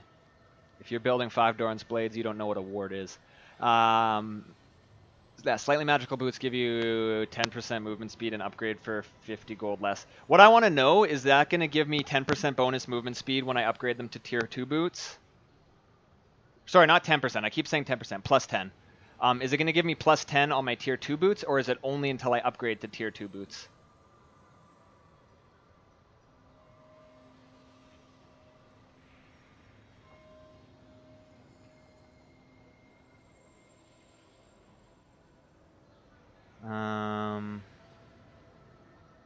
Futures market. You can enter debt to buy items. The amount you can borrow is increased over time. Lending fee 50 gold. Debt limit 150 plus 5 per minute. Debt does not become available until 2 minutes. So how does this work? When's the lending fee paid? Is it a flat lending fee? Or is it a 50 gold lending fee based on your contract? This is a very poor representation for calling it futures market. Minion dematerializer at the start of the game with 6 minion. Start the game with 6 minion dematerializers that kill and absorb lane minions instantly. Minion dematerializers are on cooldown for the first 155 seconds of the game. Absorbing a minion increases your damage by 4% against that type of minion permanently. Plus an addition. Oh, I could use all of these on cannon minions, and then I would never miss another one. but I would have to kill the cannon minion in the first place, which isn't going to happen. Dead content. Absorbing a minion increases your damage by 4% against that minion permanently, plus an extra 1% for each additional minion that you've absorbed.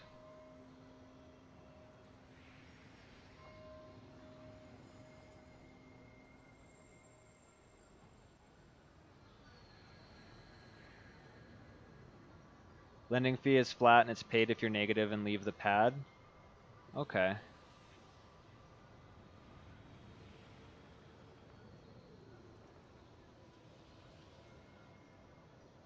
If you're 30 gold off, you get negative 80 gold and buy the item. Okay.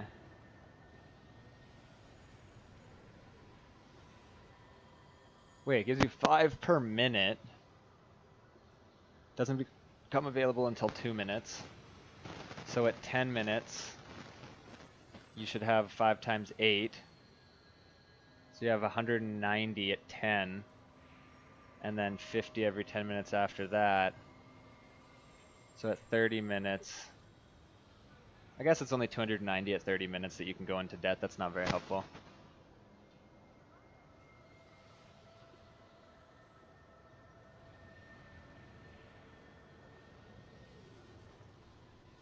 All right, one more. 5% cooldown reduction, 5% max cooldown reduction, 5% summoner cooldown reduction, 5% item cooldown reduction. That's cool. Gain 10% movement speed towards nearby ally champions that are movement impaired or enemy champions that you impair. That's cool. See, that would be strong on Olaf as well. 100 permanent health, deals 10% less damage to champions and monsters until the 10-minute mark. So for a champion that's like Soraka or something, that you probably don't do any fucking damage anyway, you could take that to gain some extra health.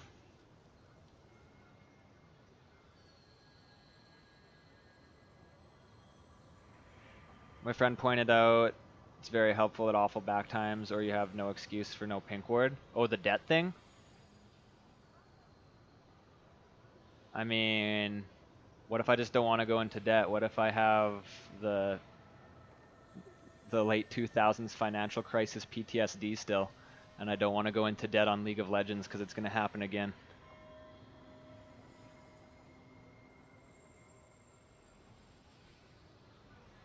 Oh, sorry, I didn't scroll down. All right, well, that's what it is. So yeah, we went through all the runes. That took a really long ass time, and I'm still gonna test some of them in the game. That was the main part of this. So like the rest of this is gonna take probably 5 minutes, and probably 10 because I always underestimate. But anyway, these are the champion changes. I'll go through a few of them, like just as an example. See, like Aatrox here, he gains base armor, base AD. So if you look at it though, most champions are gaining base AD equivalent to having 80 reds. So they're gaining about around 8 AD. They're gaining about 9 armor. So that's the equivalent of 80 reds and 80 yellows from before. And then some of them have some of their abilities tweaked, but like he gains 5 damage at every level here and 5 damage at every level there. So that's Aatrox. You can like see Ahri. AP champions, like specifically AP only champions, like Ahri for example, they gain like base health and base health growth stat. I think that's to kind of combat that they're losing like the ability to go armor or MR. I'm not entirely sure. Akali gains armor, but like she's not gaining any base AD. Like Alistar's base armor went up from 24 to 44, so that's like huge, but he didn't gain any base MR. So like things like that. Caitlyn gains base AD and a little bit of base armor, so the armor yellows. Like 80 carries are mainly going to gain that as well. Ezreal gains a little bit of damage there. Darius, 8 base AD, 9 base armor, basically exactly what I said with that. And then some champions gain something called attack speed at level 1, which I'm not sure how well it scales. I'm assuming that attack speed at level 1 is better than just attack speed. I'm sure it scales with extra attack speed. but I'm not entirely sure. But you can kind of scroll through. The champions gain stats based on kind of what their role is. Like here's an example: bonus attack speed at level 1. Mundo gains bonus attack speed at level 1 and a little bit of extra the armor there. I'm trying to remember what other champions I saw. There's one here. Kale gains. I don't know my alphabet. There we go. Kale gains base attack speed at level 1 because it's an attack speed type based champion. Malphite as well I looked at. I was just looking at some of the champions I play a lot of. Malphite gains a lot of base armor and then base attack speed at level 1, which is nice because attack speed's really strong on Malphite. Pantheon gains some scaling on his Q and on his Heartseeker. And by some, I mean quite a lot. 15 or 10 extra AD or 10 extra flat damage on Spear and 20 starting damage on Heartseeker. It's pretty strong, but keep in mind he's only gaining an extra about 8 AD here, and you would normally take 15 AD runes on Pantheon in most cases, so that's kind of where that's coming from, I'm assuming. Rammus gains bonus attack speed, stuff like that. Olaf gained 10 extra flat damage on his Undertow. And gained 8 base damage. That'll actually help me because I was only taking that. Well, actually, I had about 13 flat damage on Olaf, but I think Olaf's early is going to be a little weaker because you can't get that 10% CDR like early on. Like Riven got a ton of buffs because you can't get that 10% early CDR. She has the 9 armor, the 8 AD, but her passive lasts an extra second longer. The W does an extra 5 damage, and the Q or the E shield does an extra 5 shielding.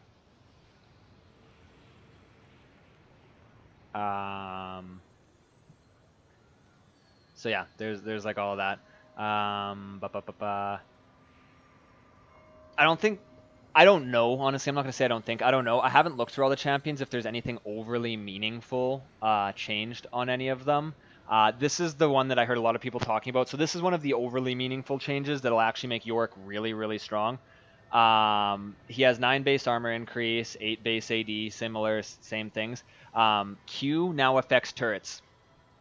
Couple reasons this is very, very strong. Yorick will build a Sheen in almost every situation, regardless of like what items he's going to get with it. Using your Q as an auto attack reset. You can Q the tower to auto attack reset and then proc the Sheen. However, if the Q doesn't affect the turret, you're going to have to hit a minion afterwards to proc your Q. And then it's going to go on cooldown after you hit the minion, after you've reset your attack. You've reset the attack to hit the Sheen proc on the tower. You got to wait till your next attack is up to hit a minion with it. But if you proc the attack on the tower, then your Q goes on cooldown immediately when you hit the tower with it. And because it goes on cooldown immediately and because it spends the Q charge, it'll also do the bonus damage that your Q would do. So it's doing more damage to the tower with the bonus damage, but most importantly, it's putting it on cooldown so you can use it again without going off of the tower. Because if you don't hit a minion with it, it'll stay charged until the charge time runs out, and then once the charge time runs out, it'll go on cooldown, and then you won't be able to use it until the cooldown and the charge time has ran out. But now you're completely negating that whole charge time, putting it on cooldown, plus getting the extra damage when it hits the tower. So like that's really strong.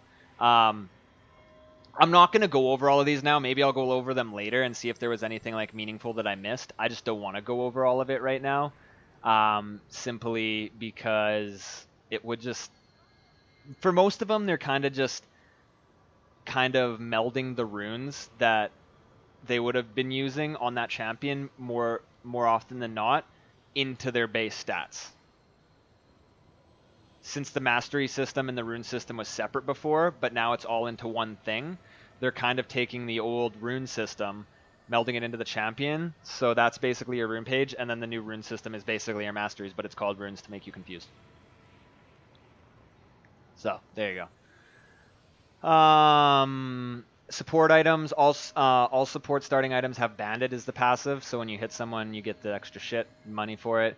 Targon's killing a minion with Spoils of War heals for 2% of missing health addition to the flat heal, so it's a bit better there.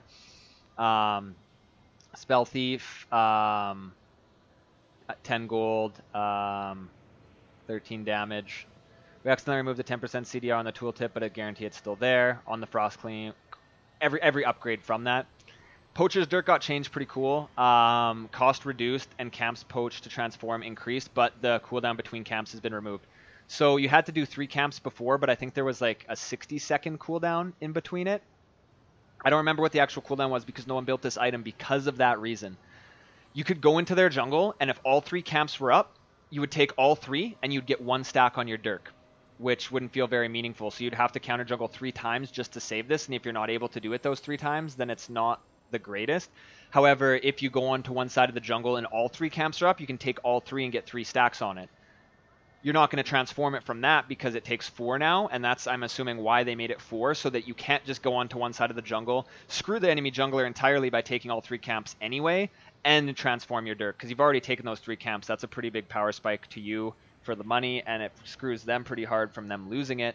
But if you gain the Dirk as well, that would be kind of broken. But I really like that they raised that, but took off the cooldown, because that feels a lot better. As well as the combined cost went down to 150 from 250, so it's a bit cheaper. Hunter's Machete and upgrades now grants additional 15% attack speed for 2 seconds after damaging or after basic attacking a monster. So the way I look at this is it's not going to help you against other champions, and it's not going to help you against lane minions. It's only going to help you fight monsters. However, if you're fighting a monster and get jumped in the jungle, you'll have 15% increased attack speed. That's how I looked at it. It would work, so that you could actually fight your opponent. Like if you're getting counter jungled and they start fighting you, you'll have 15% attack speed on them. It's not just against the monsters. The thing about doing bonus damage to like a monster or a minion, it's very easy. You take the damage that you would have done to it and then add to it. However, if you have bonus attack speed against a monster, it makes it really... It's kind of like Warwick. If you've played Warwick and you do more... you attack faster against lower health targets, but you're switching between low and high health targets, it feels very clunky when your one attack goes off twice as fast as the other, and then the next one is 4 times slower than the really fast one. It gets really kind of clunky with that, and I think that kind of avoids it, so you're not like attacking the monster and then attack the next champion slower. Maybe it doesn't work like that at all, but that's kind of how I'm looking at it. Hunter's Talisman burns for an additional 20 magic damage over 5 seconds, still steals the same amount of health, so it does 20 more magic damage. Upgrades, Tooth Burn to deal 50 magic damage over 5 seconds when you have bonus health from items or an effect. So I'm assuming it's not bonus health from runes, unless they count that as an effect. But once you end up getting, say like your first clear, you have like flat damage, and that's great. And then on your second clear, you build health because you're going for like a Cinder Hulk on a tanky jungler, but you don't have the full Cinder Hulk yet. You'll gain a little bit more damage because you have bonus health. So you'll burn the champions or you'll burn the monster camps like you have a Cinder Hulk, a mini Cinder Hulk early, is kind of what I'm getting out of it. Burns for additional 50 magic damage over 5 seconds on the upgrade. It still steals 30% or 30 health over 5 seconds. I keep saying percent. I'm probably confusing people. This is the new item. It's the stopwatch. It is a new building path for the Zanyas, the Guardian's Angel, and the Stoneplate. All of their item costs are still unchanged, and their stats are unchanged. It's just this is thrown in, so the build will be a little bit different, and the stats that you get building into it will be a little bit different. Stopwatch is 600 gold. You use the stopwatch to go into stasis. So basically, when you use the stopwatch, it's a Zanyas. It's a Zanyas that you buy for 600 gold while building a Zanyas, or a Guardian Angel, or a Stoneplate. So for 600 gold, you'll be able to use Azanias. Like, you'll be able to use Azanias at like a level 2 or level 3 possibly, or even level 1 if you buy a stopwatch and you got really good, like a kill and then like 2 kills or something in a level 1 fight. Once you use the stopwatch, there's no cooldown on it, it breaks. Meaning you can't use it again. It's not like Azanias where you use it and then you have to wait till it comes off cooldown. Once you use the stopwatch, it's broken forever, and you can't sell it back to the store and then buy a new stopwatch. You could sell it back, but every stopwatch you buy back is going to be broken as well. And the logic behind it, which I kind of like, is that when you're building Azanias or a Guardian Angel or a Stoneplate, by the time you get... I see it honestly mainly for the Guardian Angels and the Stoneplate. Or I mean the Guardian Angels and the Zanyas. The fact that it builds into a Stoneplate is just a bonus for tanks, honestly. But the reason they give it to you early is by the time you finish a Zhonya's or a Guardian Angel, you're probably not building that first item. So by the time you finish that, you might have had 1 or 2 team fights that you wanted that item already, and it's kind of late to be getting that item. So you get a one-time use of the stasis before you end up upgrading it into the item. So you can build the stopwatch and then start building other items, and then once the stopwatch is broken, feel more pressured to turn it into an hourglass. But until then, you could keep building on your path, but still have that Zhonya's just in case. I think that's cool. The one thing that I don't know, if the one that I can see it being like kind of like broken is, say I have a stopwatch and I have enough money for a Zhonya's, and we get into a fight and I stopwatch in it and it breaks, and I go back to base and I buy a Zhonya's. Are they going to share the same cooldown, or is my Zhonya's immediately off cooldown, and then I can use my hourglass, not die, go back to base, and say I have a teleport back into the fight after buying the hourglass, and then stasis again. But yeah, I think that's cool. I really like that. It also kind of gives more flexibility on the item build path. I mean, you're unlikely you're going to be building a Zhonya's and a Guardian Angel in the same game. It's unlikely, honestly, that you're even going to be building a Stone Plate or a Guardian Angels in the same game. Because if you're building a Stone Plate, you're probably building it on like a more like tanky or bruisery based champion. But you might. The Stone Plate and the Guardian Angel might come into play at the same time, so you can build build the stopwatch and decide which one you want next instead. So people in chat are saying that it would immediately be off cooldown. So if you break your stopwatch by a Zhonya's, your Zhonya's would be able to be used like within like instant as well. I think that's kind of cool. Lethality off of all of the items has gone up, which makes sense. It's not gone up by much. It's gone up by like a little over 10% in all of these cases, 20% here, but that's just on the baby one. And the magic pen on Source Shoes and the magic pen on Void Staff has all gone up. That makes sense to me because after going through all of the new runes, there's not a lot of places to get a lot of flat lethality or a lot of flat magic pen. However, in the old rune pages, there was a lot of flat lethality. A bit of flat magic pen, but a lot of flat lethality. That's what I ran on Scion every game. I ran lethality reds and lethality quints, and I think that ended up being like 25 lethality. So you get more from the items, but it still doesn't kind of give back what you lost from the runes. So that'll probably take some like tinkering between those as well. Earning a kill or an assist while your team's average level, well below your team's average level, no longer grants bonus experience. So they're taking away some of the catch-up experience because they're saying it snowballs teams that are already ahead. I don't like Care Bear experience, so I'm for this. I get why they don't. I get why they want catch-up experience. They don't want someone to get behind early and be like, oh, game's over, I'll never catch up, and have that partially be true by being way too punishing for early mistakes.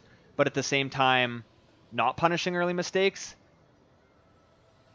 doesn't make it feel as bad for those who get behind, but those who get ahead don't feel like they're impacting the game, and they don't feel that like the right choices that they have made to put them ahead and their enemy behind, it doesn't make it feel meaningful. And I can see like, oh, well, if people get behind early, they're more likely to be sad and they're more likely to quit. People are just as likely to quit if they get behind and there is catch-up experience because they're quitters. If they're going to quit in one situation, they're going to quit in the other one. So don't baby it in either direction. So I agree with taking away some of the Care Bear experience. I like that.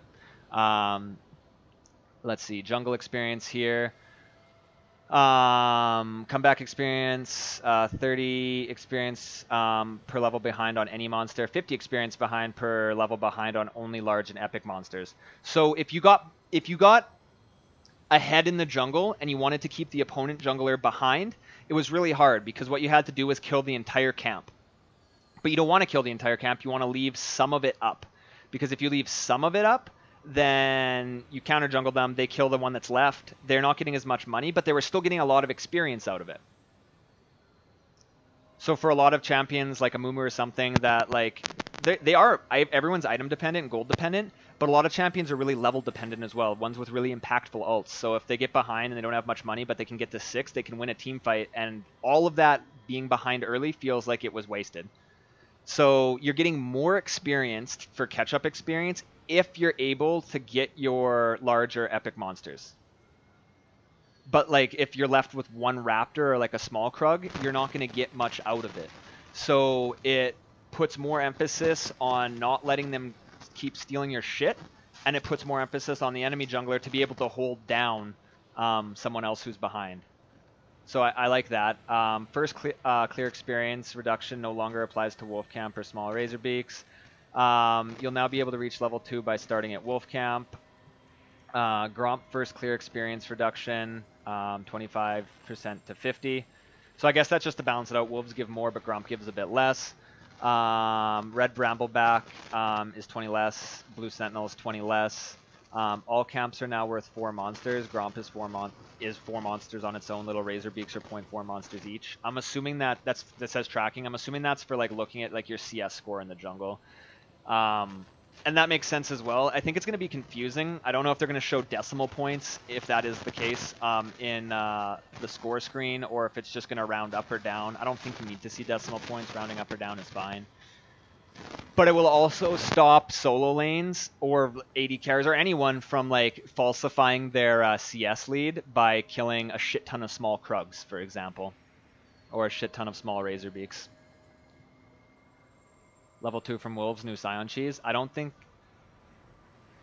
you would be able to do it. I think you still need the jungle item for the extra experience. Red Brambleback's base attack speed is now as fast as the blues was.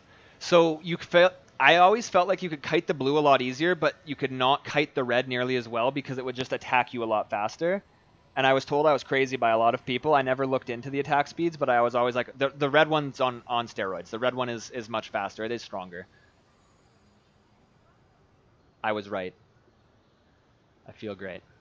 Extra damage to minions. Basic attacks deal 5 bonus damage to lane minions. Makes sense because all of the AP champions, champions that might have taken like one or like, basically with all of the rune changes gone and like different like runes and masteries, you might not be getting as much base AD as you would have before. So it'll be kind of confusing in lane to like be last hitting minions and whatnot.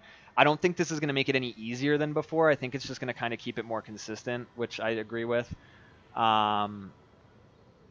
Game start time is 10 seconds faster. Home guard effect when the game starts is now stronger. So you can get to like a level 1 fight faster, or you can get to like an invade faster because you're going to have less time to do it in.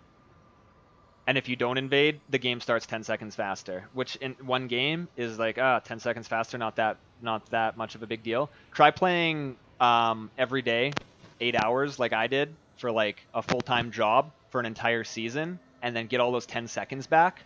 You're going to have like an entire day left to do something.